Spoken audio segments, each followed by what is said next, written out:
In Rio Rancho, New Mexico, there's a small congregation called Unitarian Universalist Westside. How did it get here? What's it been doing through the years? And what's happening now? On the occasion of the 25th anniversary of the congregation, let's take a look.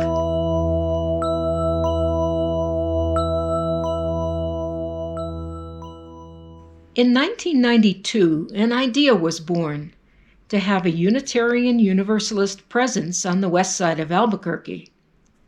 First Unitarian, the large congregation in town, put up money for this experiment, and some of their members agreed to start a congregation in the Rio Rancho area. On November 10, 1996, a special service was held and a charter was signed making UUWC an official member of the Unitarian Universalist Association. Rhode Anklevic and her husband Joe were charter members. The minister at that time over there challenged us to start a new group, and we were all younger, had more energy and ideas, and took the challenge, and that's how this all got started. One of the first visitors to the group was Lisa Silva.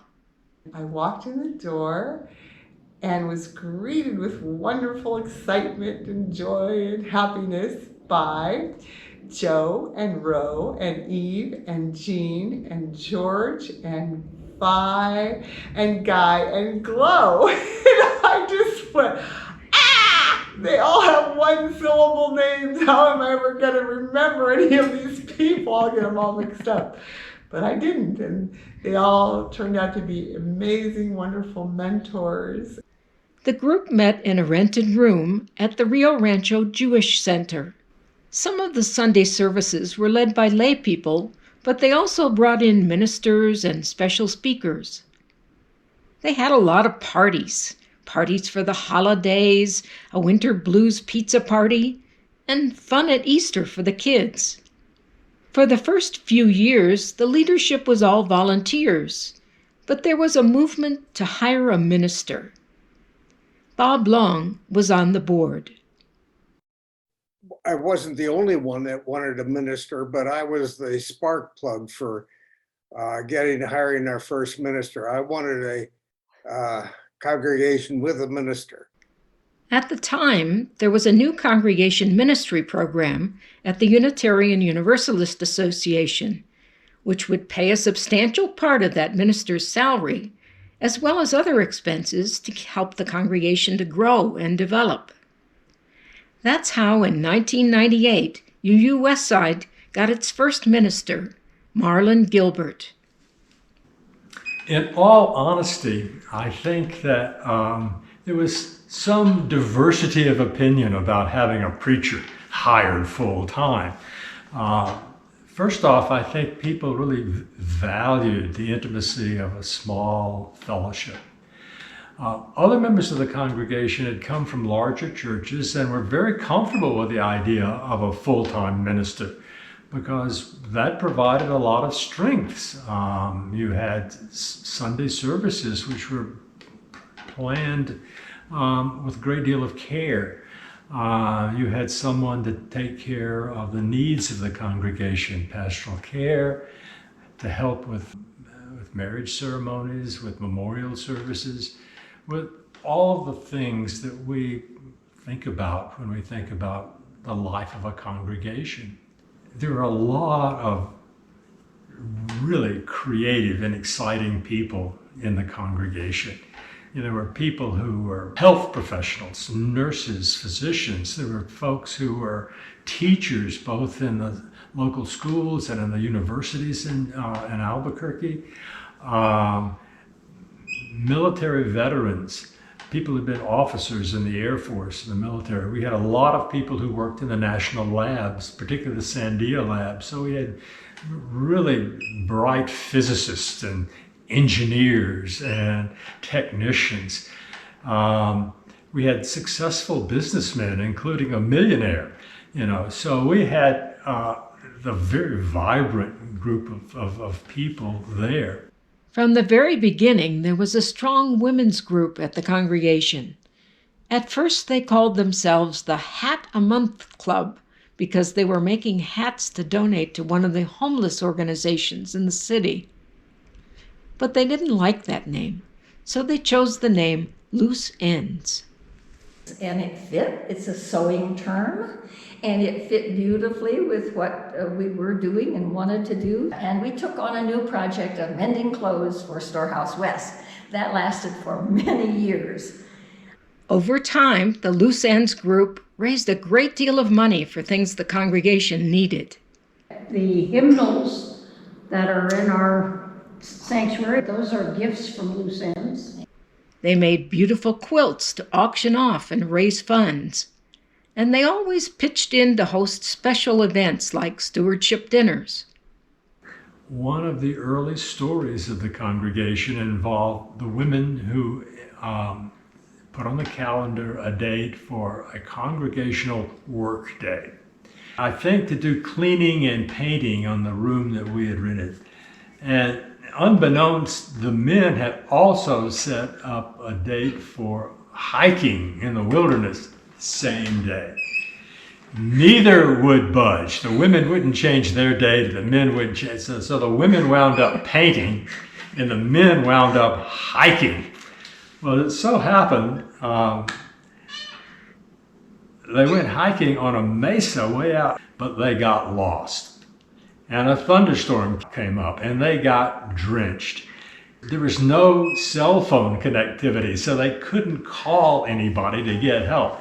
They finally drug in late that evening, after dinner, and soaking wet, and they all showed up, and the women were, we could have used your help painting. And the men, that became one of the stories that people laughed and teased each other about. There were quite a few children in the congregation at that time, and the members wanted to have more space for a religious education program. Gene Jays discovered the current building was for sale, and he got a bunch of us together to come up with loans to enable purchase of the building. Construction of the West Wing began in 2002. We paid a contractor to make the excavation for the walls of the new one, and but then a bunch of us were out there nailing down floorboards. We would be out there on the weekends. I think there were like 20 of us. I was out there hammering nails on the deck, and a lot of us were out there. Members of the congregation also worked at building a labyrinth at the new property. The congregation, I think, in many ways was a haven or a refuge or a social center for a lot of folks who are healing. There were people who came from very conservative religious traditions and had left fundamentalist churches when they were young adults or teenagers. And they very obviously carried some wounds from some of the ways that they were reared and brought up. And the Unitarian congregation was a breath of fresh air. The original vision of the staff of the new congregation ministry program was that UU Westside would become another large congregation of 600 to 800 members.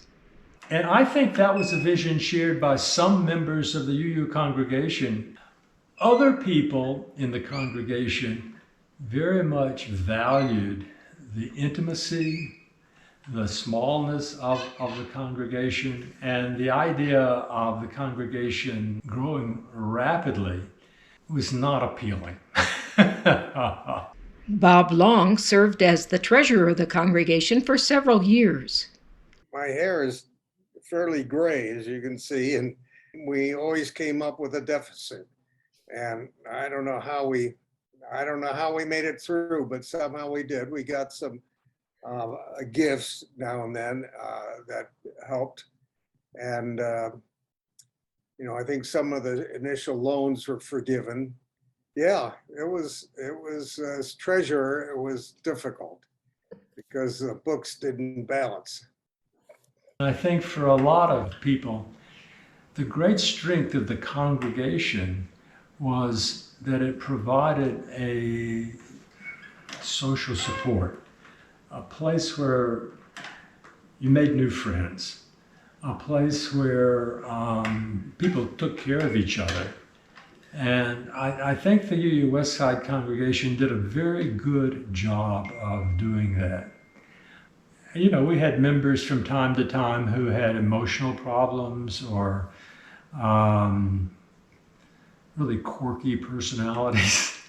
And the congregation embraced them and cared for them. Lisa Silva can testify to the caring of the congregation. One year, she broke her leg in February, and later that year, she lost her job. Members of the congregation pitched in to help. One of them came over and told me after the fact that UU Westside had held like a garage sale, rummage sale, bake sale combo and raised money and brought me all the proceeds from that. I had no idea. I just burst into tears. It was several $100s they brought me. Yeah, that was the community and the sharing and caring that it was just amazing to me. One of the important steps that UU Westside took was to become an official welcoming congregation, which meant committing to the inclusion of lesbian, gay, bisexual, and transgender people. This was 2004, and it was still a live political issue. So they organized meetings and panel discussions and Sunday services. People could ask questions about, well, what's it like to be a gay boy? What's it like to be a lesbian? Do you really get discriminated against? And what do you mean you can't get married? And what do you mean they're still discriminating against you? Aren't those discriminations things of the past? For one of the services, we gave everyone a pink triangle. Some people put it on their name tags, and some people put it on their clothes. And the idea was to talk to people about your pink triangle. So some people went out to the workplace. They weren't gay, but they had a pink triangle on, and people engaged in conversations with people in the community, spreading the word of what it means to know people who are gay and lesbian. UU Westside not only became an official welcoming congregation in 2005, every year members have joined in Albuquerque's Pride Parade. It's an important event for the congregation. UU Westside also voted to become a green sanctuary. It was a big day in UU Westside's history to even think about a green sanctuary. It was a look at what we as congregants do for green, for environment, what's the church doing, and what could we do in the wider community to influence the environmental impact that we all have. We did newsletter articles saying, here's something you might not have tried. And one of our favorites was vinegar to clean everything. Vinegar to clean the floors and clean the bathrooms in West Side. So they were pretty progressive at that time. There was also a focus on building leadership in the congregation. In honor of her husband, Rhoda Danklevich created an endowment fund that would send members of the congregation to UU Leadership School. Joe had been a leader in this congregation when it first started, and his work at Sandia Laboratories was in leadership training. He was very good at it. I always envied his skills. It dawned on me one day that an endowment fund could be a way of that continuing long after he was gone. And for me, it was a wonderful week, the most amazing week of learning more about my denomination, of learning more about myself, and learning more about leadership. Marlon Gilbert resigned in 2005, and Dale Arning became the interim minister. But Dale had to leave after a year because his wife became very ill. In 2006, Elizabeth McMaster became part-time interim minister, and UU Westside began an official search for a new full-time minister. In 2007, Stephen Finney was called to be sitting minister of the congregation. One of the important things that happened was the creation of the West Side Forum, a series of talks on a variety of subjects open to the entire community. I used to go over there for those, and I loved those. The congregation also held an educational program on end-of-life issues, which was open to the wider community. The program included information about preparing wills and health directives, but it also had a humorous skit about the issues. The Labyrinth was an important part of congregational life. Here the members are walking it as part of Don and Joanne Becker's wedding. Donna Johnston and her husband Gary created a second, larger labyrinth on the UU West Side property. And sometimes we will use it in some of our ceremonies, and that is a really lovely way to connect. We are blessed with this beautiful place out in the natural part of the desert with perfect views in every direction. A drumming group was formed, and drumming continued to be an important activity for the congregation. Some members of UU Westside are humanists, others are Jewish, others through the years have been Buddhist or Christian. And there's always been a strong presence of those who believe in earth-centered spirituality. Unitarian Universalism has an organization called CUPS, the Covenant of UU Pagans, and UU Westside has a chapter called Moon Spirit CUPS. The group leads Sunday services on pagan holidays and holds rituals at significant points of the year. There are educational sessions, but there's also dancing, and often other members of UU Westside have joined in the dance. The holidays around Christmas were always celebrated at UU Westside. People decorated the sanctuary, and there was a gift exchange, always with laughter and the chance of ending up with a rubber chicken in a beautifully wrapped box. There were other activities during the year. The Loose Ends group took trips together like going on the Rail Runner to Santa Fe. There was a second women's group that met for discussions, and some of the women took a trip together to Ghost Ranch, hiking and walking the labyrinth there. Even while all these good things were happening, there were rumblings of dissatisfaction in the congregation. Here's Laurel Anderson, who had just been elected president of the board. I was elected in 2011 in the middle of a crisis. It was touched off by a decision to pull back on Joys and Concerns. Joys and Concerns was a part of the Sunday service in which people were given the microphone to express briefly the joys and concerns in their hearts, and a candle was lit for each one. Unfortunately, people were no longer brief, and it was taking up a big chunk of the service. The board decided to do away, at least temporarily, with the Joys and Concerns section, and the decision was announced by the minister without any previous warning. There was backlash not only against the board but against the minister. Several people left. It was a very painful time. People were very, very distressed. After some time of conversation, we went on. However, we lost several people as a result of that conflict. At the same time, we were losing our minister. He was retiring due to health reasons. And we had another crisis in that we had to decide where we were going as a congregation. I think most of us wanted some kind of guidance and some kind of leadership, and did not feel that we could survive as a fellowship. So we voted and decided to look for a consulting minister. We found one amongst our congregation. Carole Eagleheart was a minister and was willing to help us out at a crucial moment, and she became our consulting minister. I had been at UU Westside for nearly a decade.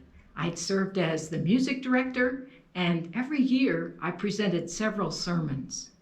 I agreed to take on the ministry for 1 year, and the congregation ordained me in 2014. The theme for that year was May All Be Well, and we started a gentle fitness program and workshops such as how to prepare gluten-free food. Finances were tight, but luckily, St. Paul's United Church of Christ had just sold their building and they were looking for a place to rent. It saved us because their rent helped us get through that year. I had seen Nancy Hitt in action at an interfaith service, and I was struck with how creative she was. I immediately began working to get her involved in UU Westside. The first thing I was asked was, gee, since my primary theological focus was on peace and peaceful relationships with other people, could I put together a workshop for the Unitarian congregation because they were having a lot of trouble talking to each other in a peaceful manner? To which I blithely said, sure, we could do that. And so we did. And I frankly thought that would be the end of it. It was delightful, but I was not a Unitarian. I am an ordained American Baptist minister. And then I was approached and asked, gee, would I like to consider being the interim minister here? And quite frankly, I thought it was a joke, and I laughed. By the third time I was being taken out for coffee or lunch or something and asked the same question, it suddenly dawned on me that it was a serious question. Here I am, almost 7 years later, and it's been quite an interesting ride. We basically learned together what worked for this congregation in particular as a very specific group of Unitarian Universalists. The services have been dynamic and full of energy, often with colorful decorations in the sanctuary. And the religious education classes were stimulating. One of the most intriguing classes was watching episodes of Little Mosque on the Prairie and exploring how Muslims have been stereotyped since 9/11. One interesting development in the last several years was the creation of an animal ministry. Bramcast Hecht began presenting an animal ministry moment in every Sunday service. There were special programs with live animals. There were animal blessing ceremonies, and even large events for the community like the one called Fin, Feather, and Fur. There were various educational booths. Watermelon Ranch brought in rescued dogs to be adopted, and a blood drive was held at the same time. Members of the congregation, meanwhile, were active in political affairs. They carpooled together to demonstrations and showed up together for big rallies. Then the pandemic hit. So we did not hold services on site for the better part of a year and a half. So what we did instead was challenging for those of us who are not technologically minded. But we learned how to hold our committee meetings and classes on Zoom. We did theology on tap on Zoom, town hall meetings on Zoom. It was an adventure. There were a few technological glitches here and there, but by and large, it actually worked quite well. The Sunday services themselves were recorded on video and put on YouTube. It was a challenge, but it offered the chance to include images that wouldn't be possible in a live service. And it inspired the creation of an entire set of daily meditations that were available to members of the congregation on YouTube all during December 2020. One project during the pandemic was the creation of a peace river in front of the building, with members painting rocks with words and symbols and bringing them to add to the rock river. Now that members are allowed back on site with masks, the Social Justice Committee has launched several projects, including a group on racism. Most recently, UU Westside has partnered with the Rio Rancho Feed the Kids backpack program, which provides packages of food for children on Friday afternoons so they won't go hungry on weekends. Also, a program has been started to install and stock little free libraries for children in Rio Rancho in the Albuquerque area. The congregation held a Greet the Sun Labyrinth walk early in the morning, to which the whole community was invited. And for the first time in years, members pitched in to hold a giant yard sale, raising more than $1,000. We are really busy. People are engaged. And I think one of the healthiest things that I notice about our community is our continuing ability to laugh at ourselves. This year, the members adopted the image of the loom as a symbol for the congregation and what they are weaving together. A service was held in which everyone wove a symbolic ribbon into the loom, even the smallest child. I think the future looks really good, kind of wide open, but with lots of potential for this congregation to continue to carry on and surprise everybody with what they're doing. And that is a cause for celebration.